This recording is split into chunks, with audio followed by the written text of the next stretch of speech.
박근영의 데일리 힌트 시간입니다. 비가 오는 수요일 6월 25일 방송입니다. 시장이 이제 단기적인 급등 이후에 조금 숨고르기가 들어간 것 같습니다만 밀리고는 있지 않습니다. 오늘 코스닥이 약간 밀리긴 했지만 그래도 코스피 같은 경우는 여전히 오늘 자동차 이런 쪽도 꽤 올라주면서 최근에 제대로 올라주지 못했던 섹터들이 이제 키맞추기가 일부 나오면서 또 방어를 해줬고, 역시 하이닉스 등을 포함한 삼성전자 그리고 반도체 소부장들 상당히 좋은 모습이 나타나고 있고요. 하반기 주독 섹터의 변화, 영순위가 반도체가 아닐까라는 이야기를 몇 번 들어봤는데 반도체 부분 잘 지켜보셔야 될 것 같아요. 소부장, 하반기 장비 발주랑 이런 것들이 본격화되기 때문에 삼성전자나 하이닉스 등을 포함한 새로운 팹 관련된 이슈가 소부장들에 대해서 상당히 긍정적인 모습이 나올 수도 있습니다. 자, 비가 오고 습도가 높아서 조금 덥기도 하고 약간 끈적끈적한 그런 날씨임에도 불구하고 이 데일리 힌트, 끈적끈적한 힌트와 함께 여러분들 잘 저희 방송을 지켜봐 주시면 좋을 것 같습니다. 장마철이죠. 여러 가지 부분에서 좀 뽀송뽀송한 어떤 그런 게 좋은데 가습기라든지 일부 좀 이런 습도를 좀 낮추는 그런 것들도 같이 해주시면 약간 기분이 안 좋을 때 또 상쾌한 느낌을 받을 수 있으니까 그런 것들도 잘 정리를 하시면 좋을 것 같아요. 자, 시장 이야기로 가볍게 넘어가 보도록 하겠습니다. 코스피는 장 초반 24.15포인트 상승 출발했습니다. 반도체와 소부장 상승 출발한 가운데 자동차와 건설, 슈퍼박테리아, 코로나19 관련주, 온디바이스 AI, 원전, 태양광, 전선, 웹툰, 면세점 등 상승 출발 보였습니다. 다만 최근 단기 급등 피로감 때문에 개장 직후 10분 만에 코스피가 잠깐 하락 전환하기도 했습니다. 그러니까 한 25포인트 가까이 이상 빠진 거죠. 아침에 갭 상승이 24포인트 넘게 올랐었기 때문에. 자, 미국 주식시장은 지정학적 갈등 봉합과 연준 인사들의 잇따른 비둘기파적 발언 영향에 상승 마감을 했습니다. 최근 들어서 연준 위원 보우먼과 그 다음에 월러 이사가 비둘기파적 발언을 지속했죠. 보우먼은 트럼프가 굉장히 예뻐하는 이사이고요. 연준 부의장이죠. 월러 이사 같은 경우는 나 패드 의장 하고 싶어 라고 트럼프에게 아주 직접적으로 이렇게 어필을 하고 있습니다. 두 사람 다 7월에 금리 인하 관련된 부분들을 지지한다는 말을 했었죠. 그럼에도 불구하고 아직까지 7월에 금리 인하 가능성은 낮게 형성되어 있습니다. 자, 파월도 경계감을 유지하면서도 고용 악화가 된다면 금리 인하를 시사한다는 쪽의 이야기를 아주 원론적인 이야기로 파월은 마무리를 했습니다. 소비자 신뢰지수는 일부 하락을 했습니다. 예상치 99.5였는데 이것 대비 낮은 93이 나왔죠. 전월이 98.4 정도 나왔었습니다. 차트를 한번 보여드리겠는데요. 지난번 소비자 신뢰지수가 꽤 리바운딩이 크게 나타났었거든요. 근데 오른쪽 끝에 보시면은 다시 예상치를 낮게 형성되면서 조금 우려가 나타났습니다. 일자리에 대한 불안이 가속되고 소비 위축에 대한 우려가 여전한데, 그러나 경기 침체로 보기엔 좀 어렵습니다. 여러 가지 약간의 불안이 조금 남아있는 정도 수준으로 보는 것 같고요. 이렇게 고용 지표가 만약에 또 안 좋아지고 흐르게 되면 금리 인하의 어떤 기준이 좀 더 당겨질 수 있다는 점에서도 경기 침체가 아닌 국면이기 때문에 일부 지표 하락은 금리 인하를 좀 앞당기는 변수가 될 수 있다고 보는 게 맞을 것 같아요. 자, 일자리가 풍부하다고 느끼는 사람 비율에서 일자리를 구하기 어렵다고 느끼는 사람의 비율을 차감한 뒤에 보이는 건데, 다음 표 보여드리겠습니다. 이거인데요. 자, 요겁니다. 일자리가 풍부하다고 느끼는 사람 비율에서 일자리를 구하기 어렵다고 느끼는 사람 비율을 차감한 이 수치가 높을수록 노동시장이 건강하다는 신호인데요. 낮을수록 약해지고 있다는 신호로 해석합니다. 6월 수치가 하락하면서 2017년 초 이후에 최저 수준에 도달하고 있습니다. 그러니까 고용시장이 살짝 실업률이나 이런 것들의 영향을 조금 부정적으로 영향을 미칠 수 있는 그런 게 되겠죠. 자, 그런 것도 중심으로 해서 약간 고용시장의 냉각 이런 것들이 이루어진다면 금리 인하의 명분이 될 수 있다고 시장은 보는 것 같습니다. 코스피는 반도체, 자동차 등 대형주 외국인 수급 유입, 그리고 동학개미의 현선물 대규모 매수세에 오늘도 장중 일단 강보합으로 마무리했습니다. 외국인과 기관 순매수가 쉬어가면서 지수 상승을 돕고 있는 아주 동학개미들 개인 투자자들 수급이 들어오는데요. 오전 기준 현물은 개인들이 8천억 그리고 선물은 1,500계약 이상 순매수를 하면서 시장을 끌고 나가는 수급 주체가 되고 있습니다.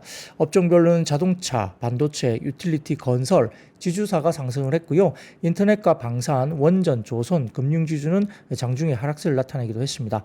이 반도체는 전일 미국의 반도체주도 꽤 급등을 했고요. 26일 오전 5시 30분 마이크론 실적 기대감이 있는 상태인데요. 하반기 반도체 업황에 대한 기대감을 불러일으킬 수 있을지 변수로 작용할 가능성이 높습니다.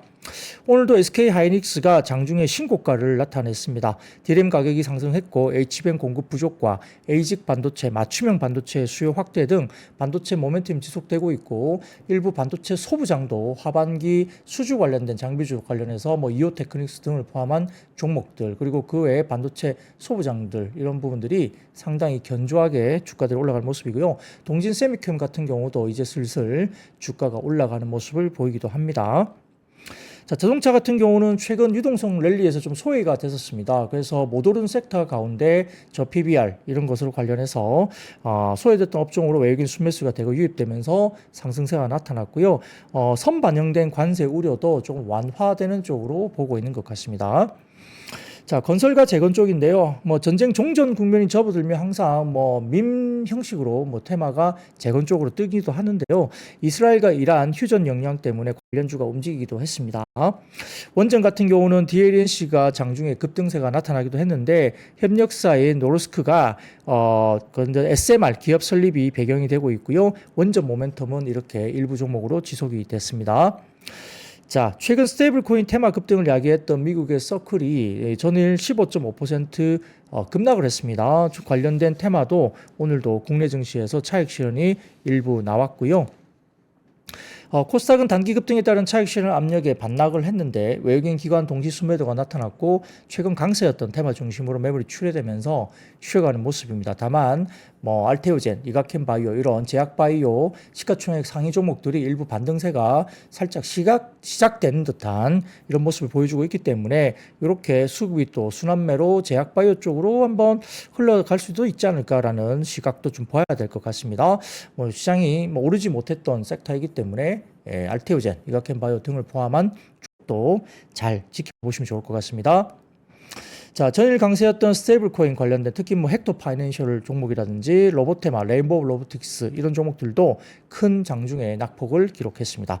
외국인과 기관 매도에도 개인 수급이 유지되면서 지수 하단은 지지는 했습니다. 코스닥 신용 잔고도 연중 최고치를 경신했지만 이 고객 예탁금이 워낙 빠르게 올라왔기 때문에 어느 정도 너무 과열은 아니다 이렇게 볼 수도 있습니다.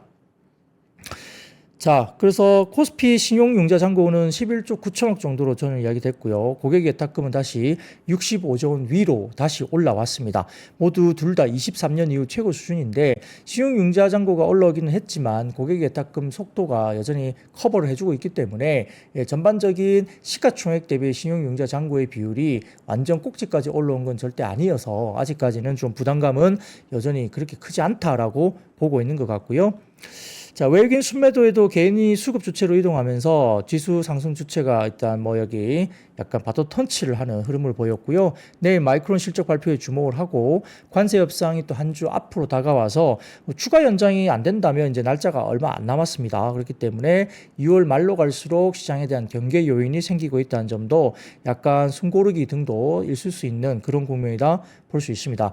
추가적인 상방에 대한 룸은 남아있지만 단기 급등에 따른 피로감 그리고 추가적인 모멘텀의 부재 이런 것들이 눌림이나 쉬어감 이런 것들을 충분히 불러올 수 있는 시기로 볼 수 있는 상황입니다. 관세 우려 완화 확인 이후에 실적 시즌이 또 시작하기 때문에 이 부분도 잘 지켜보셔야 될 것 같고요. 코스피는 전일 급등 이후 숨고르기가 역시 시작됐습니다. 장중에 개인 매수 때문에 코스피 3,130포인트 타진을 하기도 했지만 주요 급등 종목 그리고 업종들이 차익 실현이 나오면서 3,100선 전후로 공방전이 펼쳐지고 있는 상황입니다. 최근에 급등 지속했던 원전이라든지 인터넷, 게임 업종에서 차익 실현 매물이 나왔고 지정학적 이슈로 상승했던 방산 조선 업종도 하락폭이 크게 나타났습니다. 자, 이스라엘과 이란이 서로 휴전협정 준수를 여부를 두고 비방이 이어지면서 불안한 모습이 아직은 남아 있습니다. 파우르 장은 의회 증언에서 여전히 관세 불확실성을 강조하기도 했습니다. 기대감이 크진 않았지만은 오늘 새벽 MSCI 연내 리뷰에서 한국이 관찰 대상국에 등재되지 않은 등 증시에 추가적인 기대감을 불러올 만한 이슈가 없었기 때문에 좀 주춤했다는 것도 이유가 될 수 있겠습니다. 반도체 업종 상승 지속이었습니다. 마이크론 실적 발표를 앞두고 ISC, 동진세미컴, 이오테크닉스 등의 반도체 소부장도 강세였고요. 제주반도체는 미국의 양자개발 컨소시엄의 기술협력 방안 모색 소식에 급등이 나타나기도 했습니다. 건설업종도 강세였습니다. 상반기 10대 건설사들의 도시정비 수주액이 이미 작년 수주액을 육박한다는 이야기가 나오고 있고요. 부동산 가격 상승과 정부의 SOC 기대감 등 겹치면서 현대건설, 대우건설, GS건설 등 상승했고 DLNC는 협력사 노르스크의 SMR 개발 기업 설립 소식 때문에 향후 수혜 전망이 뒷받침되면서 주가가 좀 더 많이 올라왔습니다. 자동차 업종도 강세였는데요. 최근 상승 랠리에서 소외되면서 현대차, 기아, SL, 현대모비스 등이 저가 매수가 유입됐고요. 영국 자동차 제조 판매협회에 따르면 5월까지 영국 누제 판매량에 기아가 판매량 3위까지 올라왔다는 소식도 긍정적인 배경이 됐습니다. 인터넷과 핀테크 업종은 차익 실현 매물이 출회됐고 한국은행의 스테이블코인 위험성 경고에 대해서 미국 증시 IPO 이후에 급등을 이어왔던 스테이블코인 회사인 서클의 주가가 전일 15%대 하락 반전이 영향을 받았습니다. 삼성 SDS, LG CNS 등 핀테크 업종이라든지 네이버 등 하락 전환했는데 네이버가 아주 많이 빠진 건 아니고요. SDS라든지 LG CNS가 조금 더 많이 빠졌습니다. 한편 전일 거래 정지였던 카카오페이는 거래 재개 이후에 장중에 상승을 재개하는 모습을 보이기도 했습니다. 자, 원전과 전력기기 업종은 두산 에너빌리티, LS 일렉트릭, 한전기술 등 약세였고요. 반면 한국전력은 유가 하락 때문에 상승세로 전환했습니다. 방산조선업종은 지정학적 리스크 소멸과 차익 실현 압력이 이어지면서 한화시스템, 한화오션, HD 한국조선해양, 현대 롯템 등 하락세가 나타났습니다.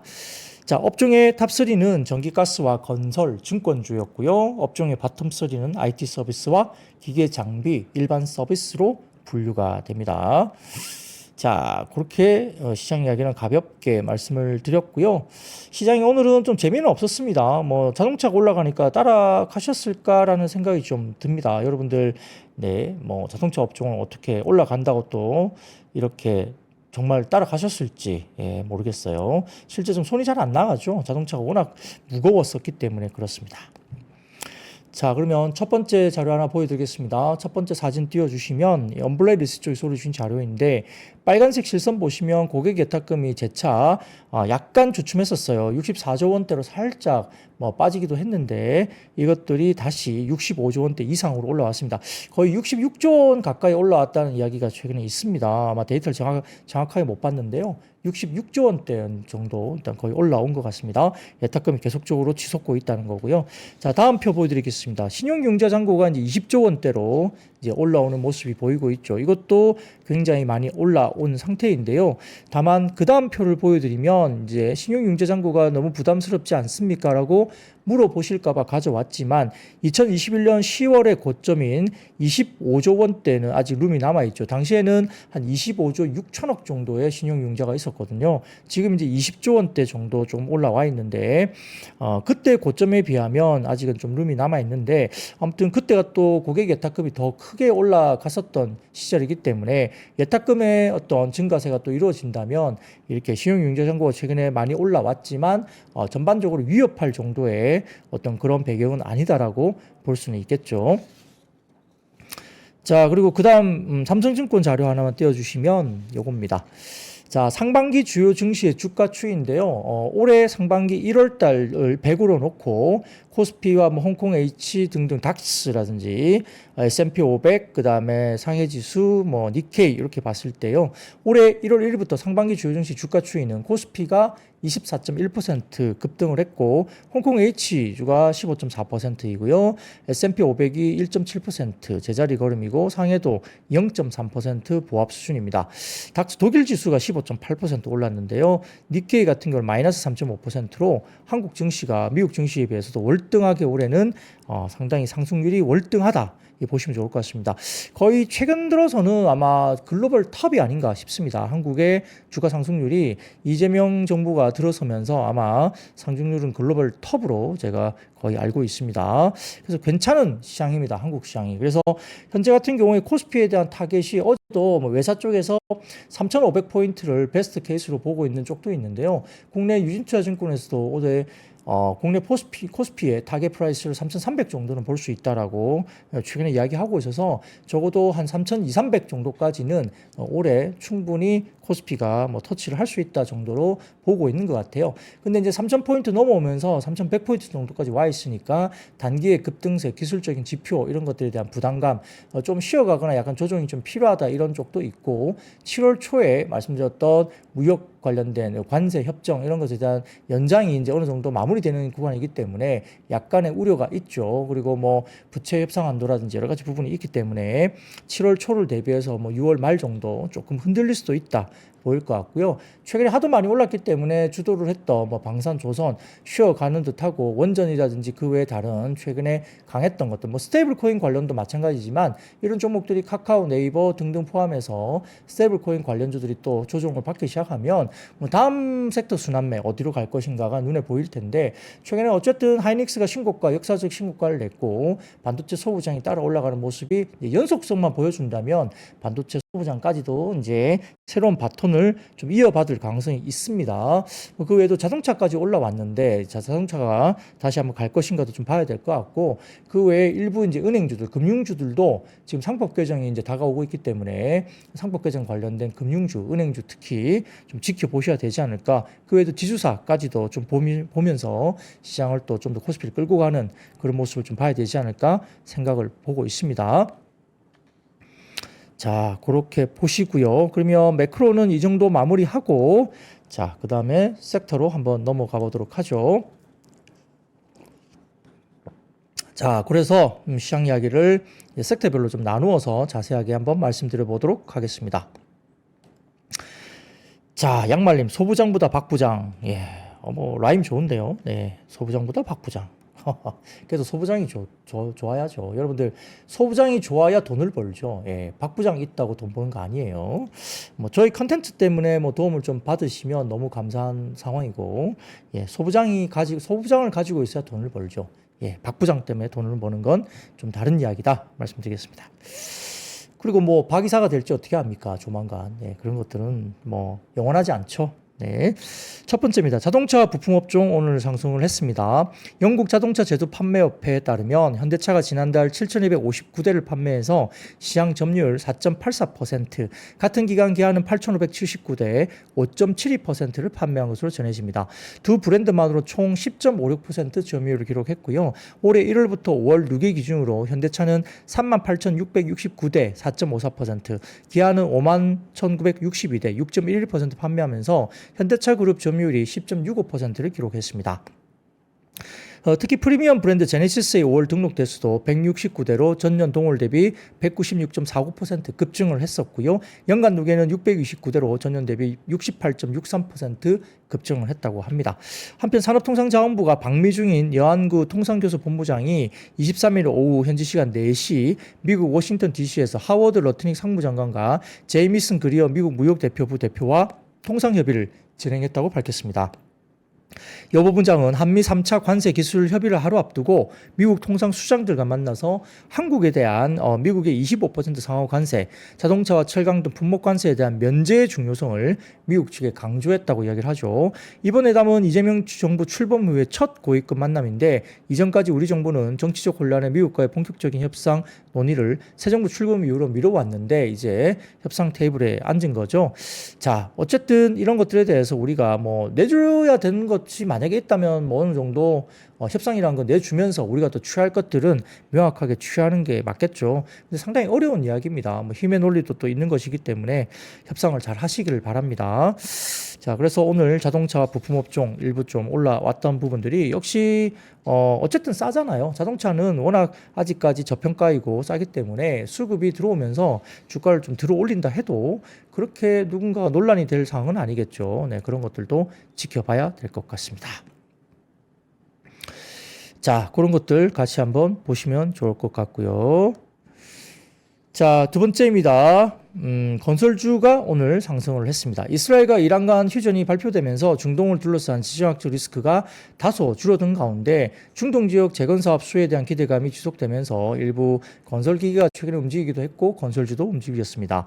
트럼프 미국 대통령은 미국 동부 시간 기준 24일 새벽 1시경 이스라엘과 이란의 휴전이 발효됐다 밝히면서 이스라엘도 양국이 휴전에 들어갔음을 공식 확인했고요. 이스라엘은 이 휴전 협상 관련된 본인들의 공식 입장을 굉장히 늦게 발표했습니다. 이란은 발표를 먼저 했었는데 이스라엘이 계속 시간을 끌었죠. 근데 어쨌든 억지로 공식을 확인을 해줬습니다. 다만 휴전 선언 이후에 이란이 이스라엘에 또 미사일을 발사했고요. 이스라엘도 강력 대응을 천명하면서 다시 긴장감이 고조되기도 했지만 트럼프 대통령이 휴전을 이행하라고 강하게 압박하면서 해당 리스크는 완화되는 모습을 보이기도 했습니다. 자, 다음 하나 보여드릴게요. 자, 뭐가 보이시죠? 두 번째, what the fuck이 나오죠. 트럼프가 이란과 이스라엘에 대해서 what the fuck, 예, what the f, 예, 이렇게까지 써가면서 쌍욕까지 해가면서 이렇게 휴전을 했으면 휴전을 하지 왜 엉뚱한 짓을 하냐 이러면서 이제 쌍욕까지 날렸습니다. 참 트럼프 참 이 대단한 사람이에요. 예, 이렇게. 대통령인데 예, 다른 나라에 대해서 이렇게 what the fuck 그런 표현을 썼습니다. 자, 아울러서 그러니까 이렇게 이제 성질을 내니까 이제 이란과 이스라엘이 좀 누그러든 것 같긴 해요. 참 그러니까 통하기도 하는 거죠. 네. 자, 아울러서 국내 대형 건설사들의 원전 사업 추진 기대감 지속됩니다. 최근에 건설주가 움직인 것은 결국 이겁니다. 뭐 국내에서 SOC 사업에 뭐 발주 기대감 이거 말 안 되고요. 솔직히 말해서 그런 것 가지고 주가 그렇게 오르지 않아요. 그리고 실제 최근에 수주 사업, 재건축 재개발 수주 사업 영 안 되고 있습니다. 그리고 대부분 다 빠지죠. 압구정 2구역도 지금 여러 가지 부분에서 엄청나게 큰 수주 사업인데 삼성물산 빠졌잖아요. 그래서 현대건설하고 경쟁 안 합니다. 현대건설 혼자 지금 남아 있는데 어쨌든 지금 분위기가 건설사들이 그렇게 국내 뭐 재건축 재개발 사업인 개발 사업에 적극적이지 않아요. 대부분 다 특정한 어떤 여의도, 그다음에 강남, 그다음에 목동 이런 쪽에만 조금 뭐 일부 적극적이고요. 나머지 지역에서는 다 빠져나가고 있습니다. 그래서 수주에 대해서 전반적으로 한 5조 원대 정도 수주가 이제 1등 정도로 지금 보이는데 상반기 수주 목표를 어느 정도 채웠다고 하면서 하반기에는 수주를 적극적으로 하지 않는 스탠스를 갖고 있어요. 그러니까 뭐 이렇게 국내 수주 사업 가지고 주가 오른 것은 절대 아닌 것 같고요. 유가도 많이 다시 빠졌기 때문에 뭐 해외 쪽에서 유가 상승으로 인해서 뭐 실적이 좋아진다 이것도 아닌 것 같고 결국은 저희가 볼 때는 최근에 대형 건설사들의 주가의 상승은 뭐 DLENC도 마찬가지고 오늘 올라간 게 노르웨이 SMR 협력사인 노르스크가 SMR 사업 기업 설립을 했다. 원자로 뭐 개발이라든지 이런 것과 관련해서 이제 주가들이 올라가는 게 사실은 설명이 될 걸로 보입니다. 또 전일 현대건설은 지난 19일 핀란드 국영 에너지 기업 포툼 웨스팅하우스와 함께 핀란드 신규 원전 건설 사업을 위한 사전 업무 착수 계약을 했다고 이제 밝혔죠. 그러니까 결국 대부분 다 이렇게 에너지 개발 사업 관련된 부분들이 연계되면서 주가들이 올라가는 것이죠. 현대건설 컨소시엄은 이번 계약을 기반으로 초기 프로젝트 계획 수립과 원전 부지 평가, 인허가 관련 사항 점검 등 대형 원전 건설 전반을 심도 있게 검토하는 것으로 이야기되고 있습니다. 자, 그래서 이야기가 되는 것 같고요. 그래서 이제 뭐 재건이나 뭐 이런 것들 가지고 중동 재건 이거는 뭐 사실 지금 이걸 가지고 주가 플레이를 한다는 것은 제 개인적으로는 말이 안 된다고 봅니다. 예. 중동 지역에 대해서 재건 사업으로 건설주가 오른다. 이거는 말이 안 된다고 보는 것 같고요. 자, 다음 뭐 그 SNS 하나 더 보여드릴게요. 그러면 이게 왜 그렇죠? 이게 이제 중동에서 이야기 나오는데 이란 의회가 국제원자력기구 IAEA와의 협력 중단을 오늘 오후에 한국 시간 오후에 승인을 했다는 기사가 나왔습니다. 법안 효력 발생 절차인데요. 24일 화요일 국가안보위원회에서 통과가 됐고요. 25일 수요일 의회 본회의에서 승인 여부를 가립니다. 최고 지도자 승인만 남아있는데 핵사찰 중단, 그러니까 법안이 최종 통과되면 IAEA 감시 카메라 운영과 핵시설 사찰, 보고서 제출 등이 모두 중단될 수 있습니다. 핵개발 의지가 이란 이슈에는 미국과 핵협상에서 평화적인 핵개발 의지를 지속 주장해 왔는데 특히 저농도의 우라늄 농축을 국내에서 허용할 수 있도록 강력 요구를 할 가능성이 높다고 이야기됩니다. 또 갈등이 지속되겠죠. 이런 입장이니까 미국의 중재로 이란과 이스라엘 간의 12일 이스라엘 전쟁이 공식적으로 전면 휴전되었다고 발표는 됐지만 이란에 이렇게 국제원자력기구 협력 중단을 승인했다는 소식이 나왔기 때문에 이란의 이러한 행보가 중동 지역의 불안정성을 좀 더 심화시킬 가능성이 있다는 점도 지켜봐야 되기 때문에 중동 재건 이슈를 지금 논하기에는 말이 안 되는 시기상조다 이렇게 보시면 좋을 것 같아요. 자, 그런 것들 중심으로 보시면 좋을 것 같습니다. 자, 좀 전에 올려드렸던 SNS를 이제 설명을 드렸더니 동그라미 오님, 아랍어도 잘하시는 바쁜 형님 하시는데요. 저는 잘 모릅니다, 아랍어. 누군가가 이것을 해석을 해주셔가지고 제가 봤습니다. 그러니까 뭐 제 능력은 아닙니다. 도와주신 분이 있어서 이렇게 제가 하는 것 같고요. 제가 아까 박 부장 말씀드렸더니 뭐 혹시 박 이사가 되면 어떻게 뭐 그렇게 될 수도 있죠 했더니 뭐 부장으로 집에 갈 수도 있어요 이렇게 말씀을 주시네요. 감사한 말씀이고요. 네, 뭐 부장이든 이사든 무슨 의미가 있습니까? 연봉이 제일 중요하죠. 연봉 많이 받으면 돼요. 뭐 부장하고 이사는 PB는 부장이든 이사든 의미가 없어요. 연봉 많이 받는 게 최고입니다. 영업 잘하면 연봉이 많이 받으면 되죠. 이사 뭐 크게 안 달아도 되고요. 달아도 되고 그렇습니다. 때가 되면 달겠죠. 네. 자, 세 번째입니다. 오늘 반도체주가 괜찮았습니다. 최근에 SK 하이닉스의 모습이 굉장히 좋고요. 반도체 소부장 들썩거립니다. 생각보다 괜찮아요. 최근에 올라오는 게 특히 뭐 이오테크닉스라든지 뭐 원익 IPS라든지 일부 종목들을 보면 꽤 괜찮은 모습을 보였고 또 최근에 보면 리노공업이나 이런 쪽도 종목들 흐름들이 굉장히 괜찮았거든요. 그래서 종목들 가운데 지금 반도체 소부장 꽤 상승폭이 높은 종목도 있습니다. 자, 마이크론 테크놀로지가 현지 시간 25일 올해 3분기 실적을 발표할 예정입니다. HBM 수요가 시장을 주도하는 대변화를 맡고 있는데 최근 D램 가격 급등이 나오면서 메모리 업계 실적 기대감이 커지고 있죠. JP모건은 최근 마이크론이 HBM 수요 강세뿐만 아니라 범용 D램 BHBM 출하 증가와 평균 판가 상승, 고객사 재고 정리 속도 증가, 그리고 일부 관세 회피 목적의 수요 선반영들이 복합적으로 작용하면서 이번에 시장 기대치를 웃도는 실적을 올릴 것으로 전망했습니다. 자, 마이크론에 대한 JP모건의 매출 추정치는 88억 달러 수준으로 EPS도 월가 컨센서스 1.48달러를 웃도는 1.57달러 수준으로 제시를 했습니다. 이날 투자사 멜리우스 리서치는 인공지능 전자칩의 수요가 높다는 이유 등의 AMD의 투자 증급을 보유해서 매수로 상향 조정하기도 했고요. 목표가도 기존의 110달러에서 175달러 대폭 상향 조정했습니다. 또한 HSBC는 브로드컴에 대해서 AI 특수를 이유로 목표가를 기존의 240달러에서 400달러로 대폭 상향 조정했죠. 자, 그렇게 움직이면서 국내도 하이닉스에 대한 목표 주가가 대폭 상향 조정되는 모습이 나타나고 있고요. 삼성전자도 굉장히 밸류에이션 저평가 이슈 때문에 뭐 7만 원 선 정도 중반 이상의 목표 주가가 일단 제시는 되고 있습니다. 자, 지난밤 이란과 이스라엘 휴전 등의 큰 폭 시장이 상승하면서 필라델피아 반도체 지수가 3.77%나 급등하기도 했습니다. 자, 일본 언론에 따르면 뭐 중국의 메모리 반도체 업체인 CXMT가 DDR4 생산 중단이 알려지면서 DDR4 가격이 오히려 신제품인 DDR5 가격을 역전하는 현상이 나타나서 이건 반도체 업계의 메모리 업체 최초의 현상입니다. 디램 익스체인지에 따르면 DDR4 16기가 현물 가격은 지난 23일 12달러를 기록하면서 3월 말 가격인 3.95달러에 비해서 3배 상승했습니다. 이건 지난번에 제가 설명을 드렸던 것 같아요.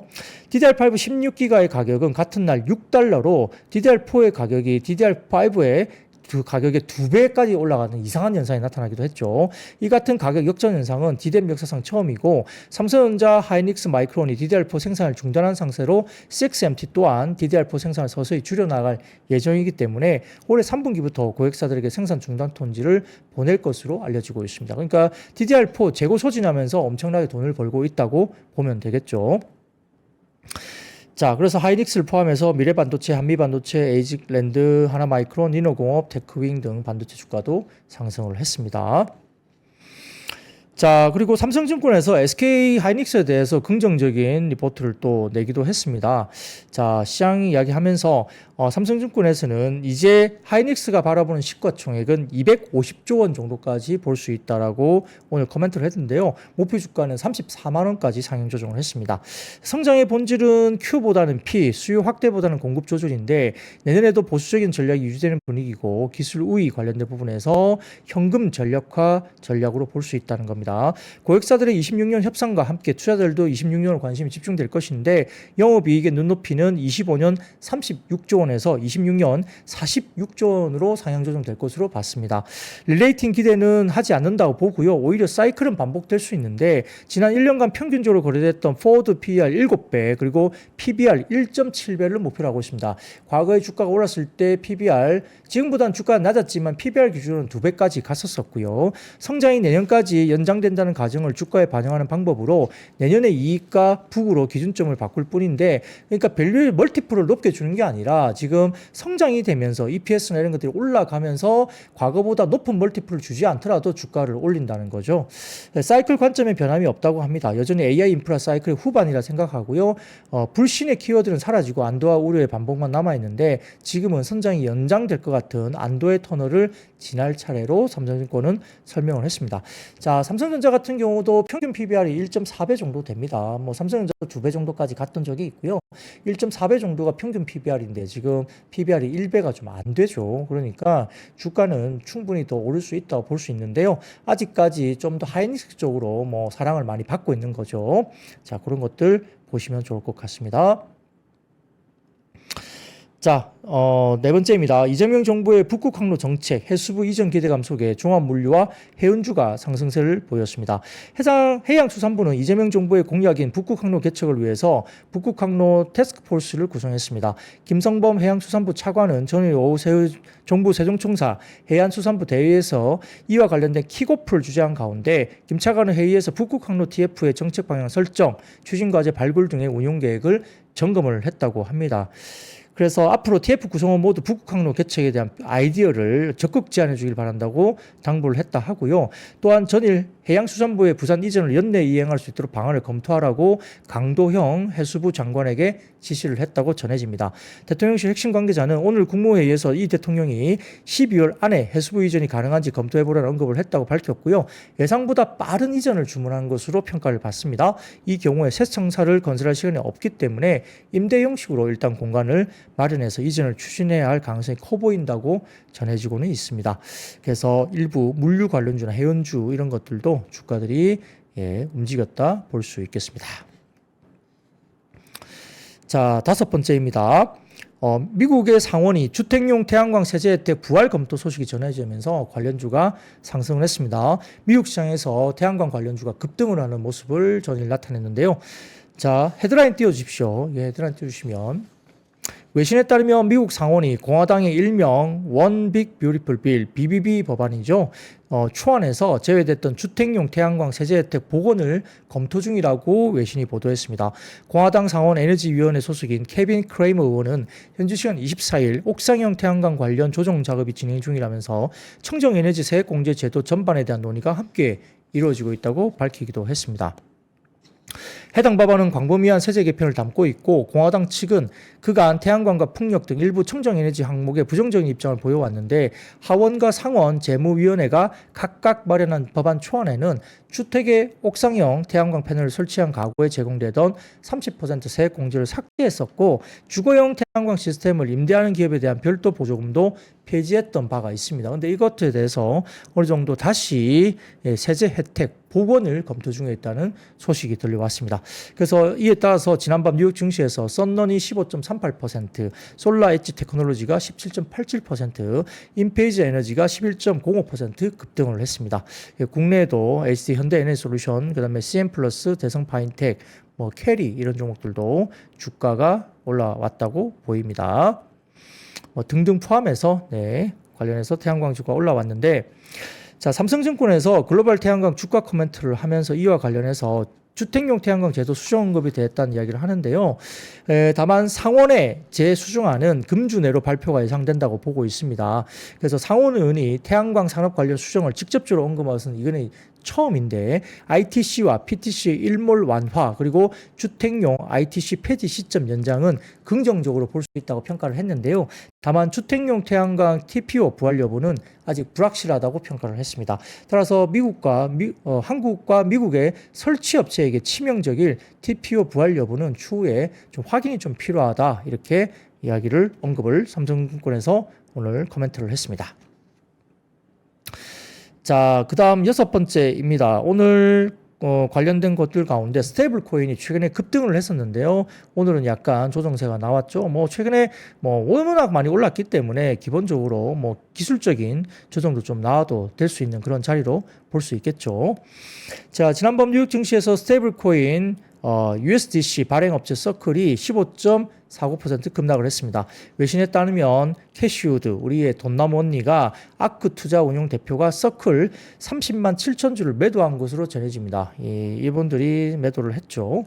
자, 국제결제은행 BIS가 최근 주목을 받은 스테이블 코인의 위험성에 대해서 강력히 경고를 했다는 소식이 들렸습니다. 자, 다음 사진을 띄워주시면 한국은행도 진단한 스테이블 코인 금융 안전 관련 잠재 리스크 표가 나와 있습니다. PD님 좀 표 좀 띄워주세요. 네, 요겁니다. 네. 그래서 국제결제은행도 관련된 위험성에 대해서 경고를 했다고 들리는데요. BIS는 29일 발간 예정인 연내 보고서 초안에서 스테이블 코인이 통화 주권을 약화시킬 가능성과 투명성 문제, 그리고 신흥국에서의 자본 유출 위험 등에 대해서 우려를 나타냈고요.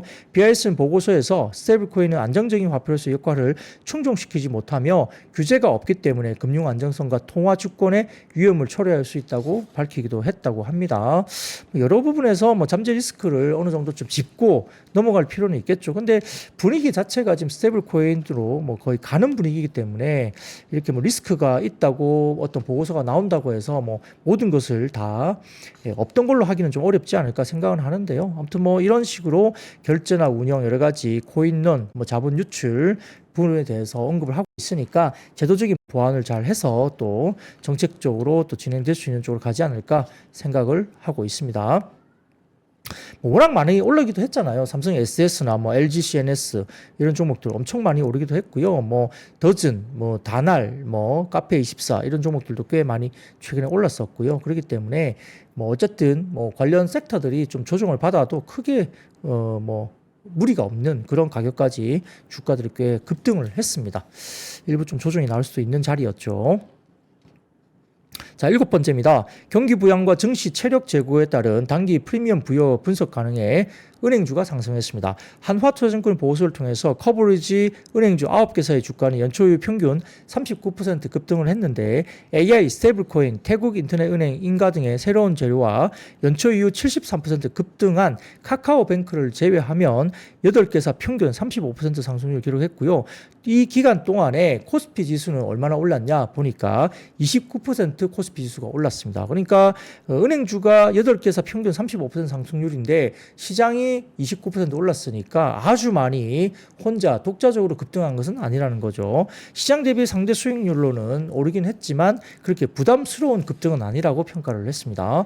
최근 주가 상승에 따라 현재는 글로벌 피어 대비 배당 매력이 좁아진 상황으로 분석이 되지만 경기 부양과 증시 체력 제고에 대한 기대감을 고려하면 단기적으로 프리미엄을 충분히 부여할 수 있다고 밝혔고요. 그래서 업종의 이익 체력과 주주하는 여력이 견조할 것으로 봤으면서 은행에 대한 투자 의견을 긍정적으로 유지를 했습니다. 자, 그 다음 표를 보여드리면 한화투자증권에서 은행주의 12개월 포워드 PBR을 각각 나타냈습니다. 보시면은 PBR이 꽤 올라왔죠. 근데 올라와도 꽤 많이 올라온 종목은 한 0.6배 정도 됩니다. KB금융 이 정도 0.6배 정도 되고요. 그 다음에 신한지주도 한 0.5배 언더로 진행되고 있고 우리금융도 뭐 그 정도 0.5배 밑에서 거래되고 있습니다. 그 다음에 기업은행 같은 경우는 뭐 0.4배 언더고요. 지금 카카오뱅크 같은 경우는 글쎄요, 뭐 상당히 뭐 움직임이 많이 올랐다가 지금 빠져 있는데 고개를 들기 시작했고 그 외에도 뭐 기업은행 뭐 그다음에 BNK금융 같은 것도 0.3배, 0.4배 그 정도 사이에 있네요. 자, 그리고 그다음 표 보여드리겠습니다. 커버리지 은행의 25년 총주주 수익률 추정인데요. 이게 높으면 더 좋겠죠. 그래서 신한지주, 뭐 하나금융, IM금융, JB금융 이게 7%대 초중반 정도까지 나옵니다. 그리고 BNK금융이 6.7 정도 나오고요. 우리금융이 6.3, KB금융이 6.5 정도 나오니까 이 배당 수익률과 자사주 매입 수익률이 높은 추정치를 가진 은행에 대해서 긍정적으로 좀 보셔도 되는데 아주 큰 차이는 없습니다. 대부분 다 이렇게 높게 나타나는 부분이 있습니다.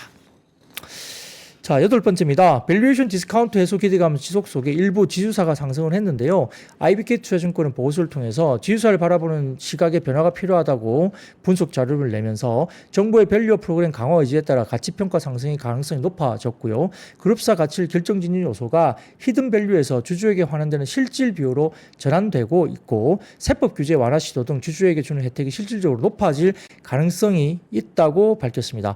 특히 기업 가치를 결정짓는 가장 중요한 변수가 배당으로 귀결될 것이라고 분석 자료를 냈습니다. 자, 그 다음 표를 보여드리면 국내 주요 지주사의 매출액 대비 배당 수익률 비율인데요. 배당 수익 비중이 70% 이상 기업수가 9개입니다. 농심홀딩스, TY홀딩스, OCI 홀딩스나 에코프로, 하이트진로홀딩스, HD현대, DL, 하림지주 이런 것들이 보이네요. HD현대도 참 무난하게 지주사로서 괜찮아 보이고요. 그 외에 50에서 70 등등 포함해서 어쨌든 지주사들의 매출액 대비 배당 수익 비율을 한번 지켜보시면 좋을 것 같고 높을수록 긍정적이겠죠. 자, 그래서 그렇게 지주사, 금융주 이런 것들도 아마 상법 개정 이후에 외국인들이 상당히 주목을 많이 할 가능성이 높습니다. 자, 아홉 번째입니다. 여탁결제원이 토큰증권 테스트베드 플랫폼 구축 소식 등의 일부 STO주가 상승을 보였습니다. 자, 토큰증권은 본질이 증권인 만큼 도입에 여야 이견이 없는데 올해 내 국회에서 이를 합법화하자는 자본시장법, 전자증권법 개정안이 통과될 것이 확실시되고 있는데요. 예탁원 플랫폼은 토큰증권 법안이 통과되면 정식 운영을 시작한다는 방침이 있습니다. 해당 플랫폼은 시중에 대거 유통될 토큰증권의 발행, 유통 총량을 감시하는 총량 관리 시스템을 중심으로 하고 예탁원의 토큰증권 관련 업무를 지원하는 노드 관리 시스템과 분산 원장 시스템도 구동할 계획으로 알려졌습니다. 여기에 따라서 STO 관련주로서 K옥션, 서울옥션, ITI즈, 코리아 에셋투자증권 등 일부 관련주가 상승세를 나타냈습니다. 자, 이렇게 오늘 관련해서 좀 쉬는 섹터였지만 자동차 그리고 반도체 이와 관련된 쪽에 긍정적인 수급이 들어왔으므로 하반기에 주도 섹터가 좀 바뀔 것에 대한 고민을 한번 해보시기 바랍니다. 오늘은 여기까지입니다. 내일도 웃는 얼굴로 찾아뵙겠습니다. I see you.